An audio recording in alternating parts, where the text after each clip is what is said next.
the Cassandra Show. It's now time for breaking news.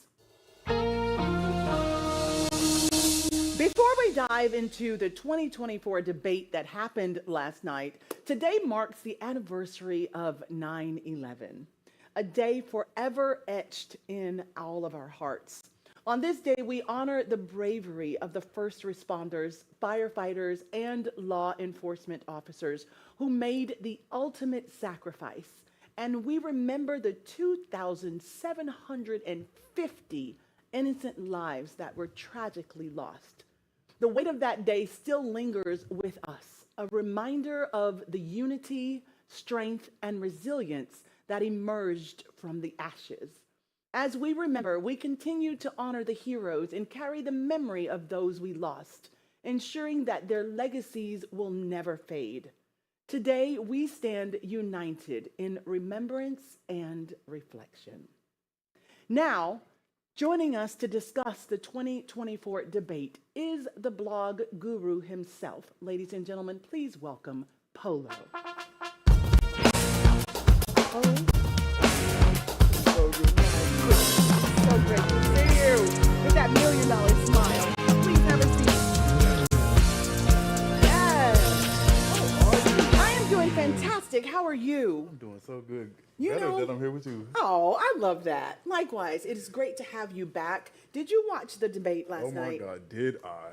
So could you please share with us, what were your thoughts about the debate? I felt like the debate was like a huge tattletale thing going on. Like they were just basically like, you did this, you did this, you did this. Like we didn't really hear a lot about the policies and concerns, plans, yes. plans or nothing. You know, they got into it a little bit, but I felt like for the first debate, I kind of expected a little bit more. Yes. So I feel like, it definitely was just a situation where they just were.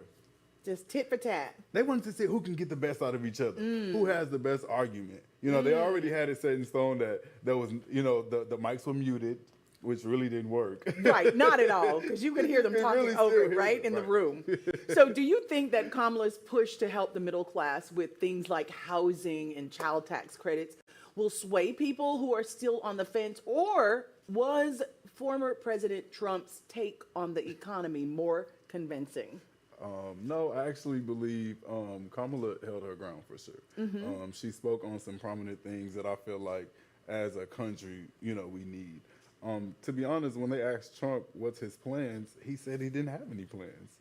He said he had no plans. He said he'll do it when he gets in office. Oh, and wow. to me, that spoke volumes. I think that would speak volumes to Yeah. a lot of people Yeah. at this point. So Trump kept calling Kamala a Marxist and talked a lot about immigration. Yeah. Do you think that's still hitting home with voters, or did Kamala do enough to shut those claims down? I believe Kamala did enough to shut them down. She for sure knows exactly what she's doing, what she's talking about. One thing about it, I feel like once they can get out of the battle part, when it comes to Kamala, she's gonna always have her foot, forward and stepping stone and knowing exactly what it is that she wants for the country, and I feel that from her when she speaks, the way she carries herself, all of that. So you didn't get that feeling from the other nominee? Unfortunately, I feel like for Trump, it is more of a, I just want to win because, it's me. I did it before, and I want my second round. Oh. I truly believe that's what he wants. But, I respect him as well as a person. Exactly. So Kamala brought up January 6th. Oh, wow. And Trump's connection to right-wing projects like Project 2025. Was that smart, or do you think focusing on the past could actually hurt? Honestly, now that is where I disagree with Kamala. I believe focusing on the past is going to hurt her in the end because she's kind of using a lot of the time. We got 55 days until the election. So we don't not have a lot long, of right. time. She said she wants to debate again, but we don't have a date for that yet. So every moment for her is important to win the American people over. Yes. So I feel like discussing and talking about what happened in the past so much and not what you're going to do for the future and focusing on what we need from you is really going to hurt her. And I don't feel like that's helping her win the people over for So sure. she needs to be more focused on what she's going to do, Yes. how she's going to turn this Yeah. country around. I think both candidates do need to. Absolutely. Right? Absolutely. So, Definitely. former President Trump kind of dodged the question about whether he'd sign a federal abortion ban. How much do you think that's going to matter to voters? And did Kamala use that moment to make a strong case for herself? As she should. Women's rights are huge in this country. You know, they want to control the woman's body. These men want to be able to tell women what to do with their body. And we all know Trump's opinion on the abortion laws and what he really wants. He dodged it because he knew that if he really spoke his truth and what he feels on that, it wouldn't have looked good for him for the first debate. That's why he dodged it. So, of course, Kamala and her team were playing their card right when they brought that up because, of course, she's a woman, you know. Women really rule the world. And so... Say it again. Women really rule the world. Did you say that? You know, I'm just being honest. I'm just being honest. Listen, the woman Girl has the power. power. I'm all about girl power, woman power. The woman has the power for sure. It's because of women while we're here. So Yes, it's seriously. a man's world, but it wouldn't mean nothing if it wasn't for a woman Amen. or a girl. Y'all Amen. remember those lyrics? Amen. Okay. So when Kamala said, you got fired by 81 million Americans, that really made us think. I definitely think that was an eye-opener for the people at home. And she used his own words. Yes. Because, of course, The Apprentice, his phrase was, you're fired. Yeah. And she said, you got fired by 81 million. Is wow. You know, I think that was hilarious to me because it's the truth. Like so many, even a lot of his supporters has turned on him and has came to the other side because they see that he's not for the American people, for what we need.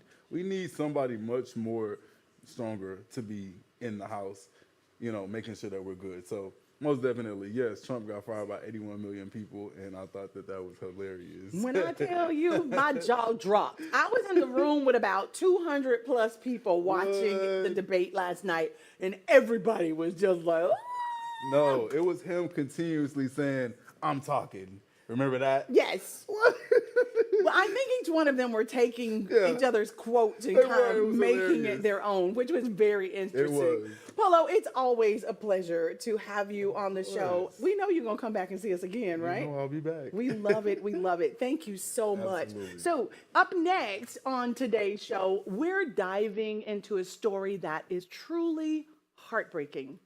As parents, our greatest hope is to see our children live, to live a full, beautiful life, right? But sometimes life takes a devastating turn. Today, we'll be discussing the unimaginable, the loss of a beloved son, Robbie, and the remarkable journey his parents have been on since that tragic day. We're going to hear how they faced the person responsible for his death and, against all odds, found the strength to forgive.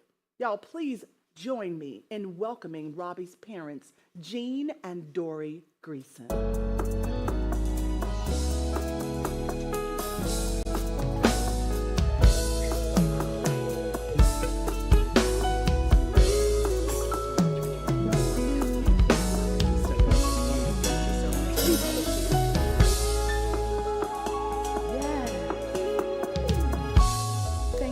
So much for joining me. We so appreciate you coming to talk about your story and the journey that you've been on. Losing a child is absolutely unimaginable. I'm a mother of three, and I can just say it's totally unimaginable. Could you walk us through what happened to Robbie and how you first learned the devastating news of his death? Okay, well, at age 18, Robbie wanted to leave home. And he wasn't ugly about it. He just wanted to go and try his own life. He didn't know what he wanted to do or where he was going to go. So I was very concerned, of course, because he didn't have any plans. I knew that Robbie was just feeling. Give us 1 second. I think they need to tweak your mic or something like that. Sure. While we're making sure that your mic is on, we just wanted to talk about you all coming down. I know that it was a challenge. You need some water? I'm sorry. No, I said tell her talk a little while. Oh, Her husband I says need she to- needs to talk Do I louder. need to talk louder? I don't know. Do we need to turn it up or we got someone coming to check on the mic? Come on out. Yes, thank you so much, Talia, for assisting us with this. You all are visiting us from where? Let's see if your mic is working. sir. Largo, Florida, Largo. between Clearwater and St. Petersburg. You know, that's a beautiful area by the ocean up there. So I hope you all had a nice journey over here to see us today. Are we ready to continue? I think so. Can you hear me? Yes. Yes, All right, they hear you. wonderful. Let me As you get- were saying, Okay, well, this day that you got the news. Yeah, on the day that we got the news, yes. We got the news on September the 17th. A dear friend of his, Kate, had called us and just simply told me that Robbie was dead.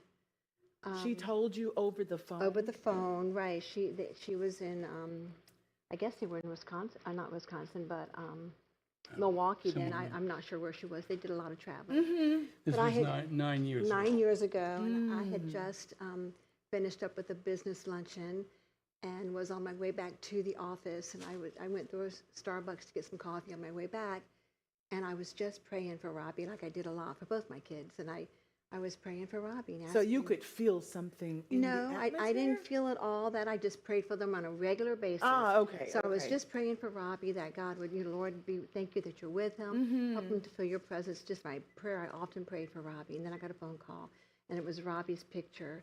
And I looked up at the phone, and I thought, oh, it's Robbie. I said, hey, Robbie, I was just praying for you. And it was Kate. And she couldn't talk for a bit, and then she just said, Robbie's dead. Oh my God. We're gonna take a short break. Please give me 1 second. Y'all, we're gonna take a short break. We will be right back, and we are speaking about forgiveness.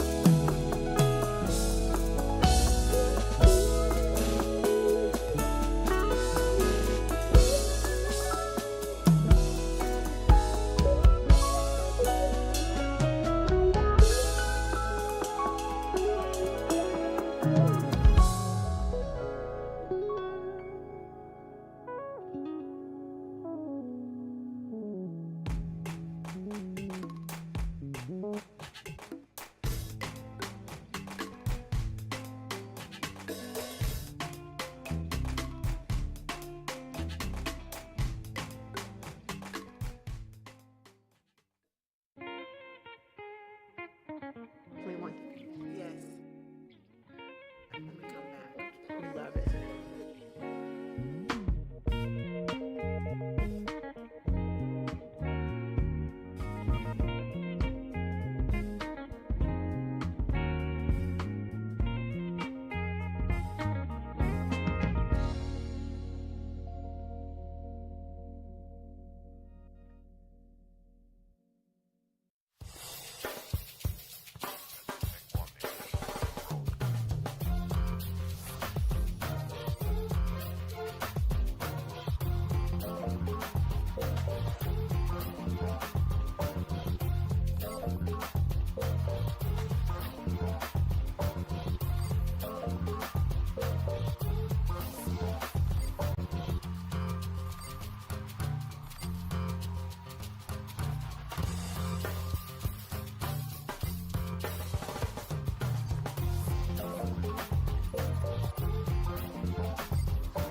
You know what? You got the best of both of us. I know, yours is easy. Right? And he got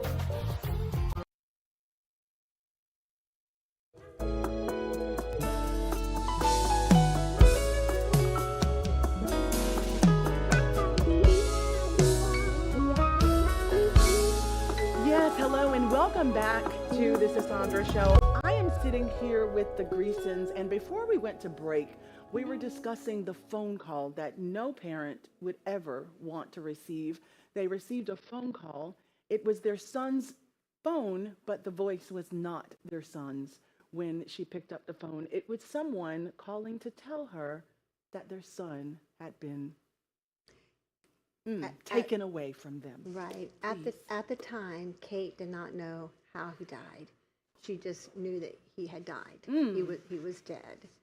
And so I was able to get back to my office, and I'm yelling and screaming and Yes. yelling. I'm yelling out for Robbie, Robbie, please come back, as if he could just come right back. And I'm yelling out for God to help, Yes. like any parent would do. Of course. And I get back to my office, and nobody's there. I'm stomping my feet, stomping my desk, screaming so loud that my neighbors in the next office came over thinking I was being attacked. Oh, wow. But she sat with me. She took my hand, and I called Gene, of course, right away on my way. And he said You couldn't get me. I couldn't get you because he First was 2 times. right. Couldn't get him. So, but I finally did.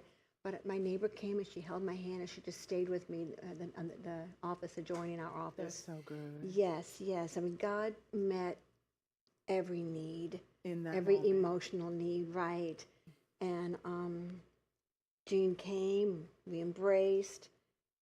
He immediately wanted me to know and wanted to help me to realize Robbie's with the Lord. Robbie is okay, Dory. Robbie is Right. okay. He's with the Lord.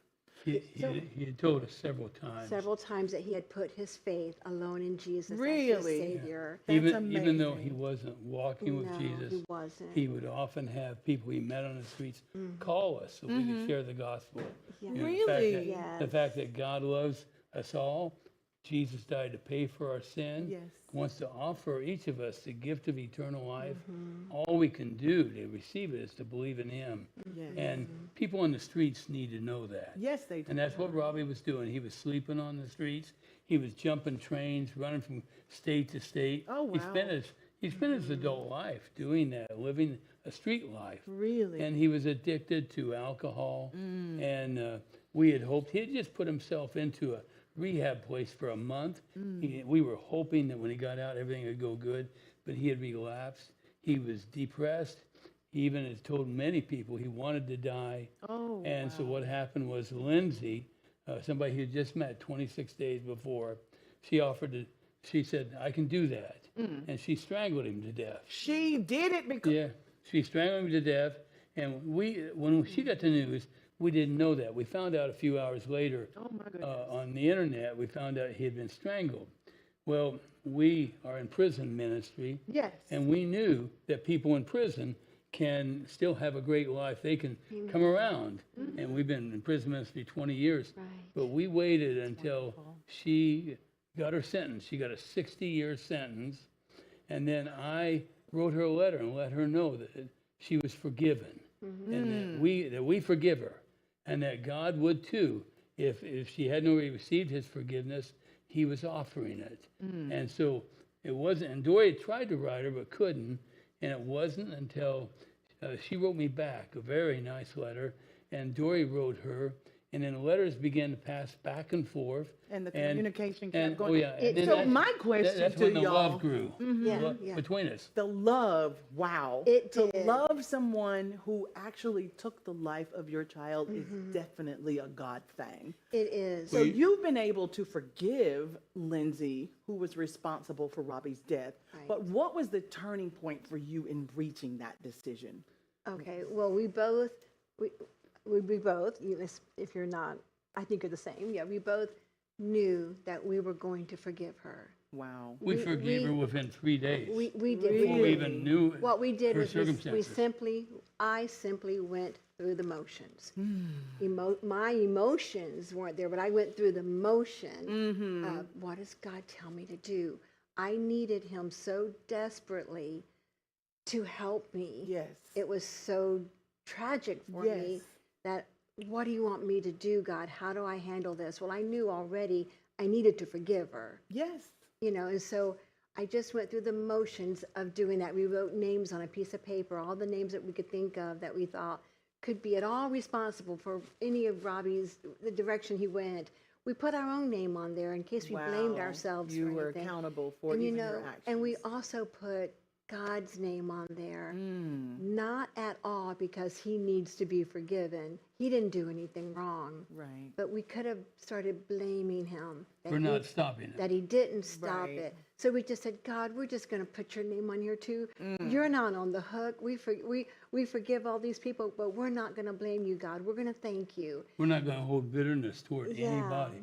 That's powerful because that to you be were unfor- able to forgive in 3 days. Well, be again, it wasn't, unforgiving. all the emotion for me wasn't all there. Right. But You were going through the But the motions. act of, yes, doing that, and it made a difference in just, Lord, I surrender to you in this situation. Yes. And I know it sounds simple, but it made a difference for me and helped me. To harbor bitterness is like drinking poison, hoping Yes. the other person will die. Yes. And if we don't forgive, not one thing good takes place by not forgiving. I Not- believe that is You know, true. Sandra, this not YouTube, but Netflix did a half-hour show on our story, and what happened Wow. is, so millions, over 100 million people have seen it, and many people have written us hate mail from around the world, Really? saying some pretty nasty stuff. The milder is, well, we can understand forgiving, but to have a relationship with her is unforgivable. But my response is, who sets the standard? God offers all of us forgiveness. Yes. And then Yes, he yes. doesn't Yes. say, now get out of my face. I don't want anything to do with you. It's he says, true. come unto me, you who labor and are heavy Yes. laden, I'll give you rest. will I'll give give you He you offers rest. us a Yes. great relationship with him after forgiving us. And what people don't realize is we don't deserve forgiveness. None of us None do. of us do. He offers it as a free gift. Yes. In Acts 13, 38 and 39, it says, be it known unto you, therefore, men and brethren, that through this man, speaking of Jesus, is given unto you the forgiveness of sins. And by him, all who believe are justified from all things, from which you could not be justified by the law of Moses. So it's a gift. And we see, for the Forgiveness, wages of yes, sin is it death, is, but the yes. gift of God is eternal life. And so to even say that we are Christians, that we believe, and then you can't forgive, it goes against everything that we believe, correct? Well, you probably know Ephesians 4:32. It tells us that be kind to one another, tenderhearted, Yes. forgiving one another, even as God, and for Christ's sake, yes. have forgiven you. Yes. So who sets the standard? He's the setting the standard. Correct. He tells us to forgive. We only had to forgive her one sin. It was a big one. It was a big one sin. But how many sins? But has you know God- what? It says there's no sin great or small. And right? how You're many, right. And Well, how many sins has and God also, forgiven us? Forgiving someone doesn't mean that you're saying it's okay. It's not okay what she did. It's never going to be okay what she did. And she's paying the price. Yes, And she when is. God hung on the cross, He Jesus, paid the price. he for paid the everybody. price. He paid the price for that murder. Yes. He paid for that murder. The beautiful thing is, So it's it just- changed her life. She It has set a did. standard in that prison. She Yes. influences the other inmates and the staff. When we went to meet her, we got to spend 8 hours with her face to face. Dory and she sang together a song called "It Is Well with My Oh, Soul." I love that song. Yeah. And, Yes. we, Glad to hear you and I was sing. able to videotape it Really? and put it on YouTube. Where she and Dory, they didn't practice it; they just sang couldn't together a cappella. It is well with my soul. I bet that was And beautiful. that can be seen by your viewers by going to my channel on YouTube. And what is your channel? It's my name, Gene Greason, It's Jane Greason And just- on YouTube. and just look for it. So It Is y'all Well with tell My me Soul. this after we let our viewers know to please check y'all out on YouTube. What do you think holds most of us back from forgiving, especially when the pain runs so deep? So deep. Because they want to hold bitterness. They don't want to Well. let the person off the hook. But it's not about the person. But I it's also, about us. I think that's something that you have control.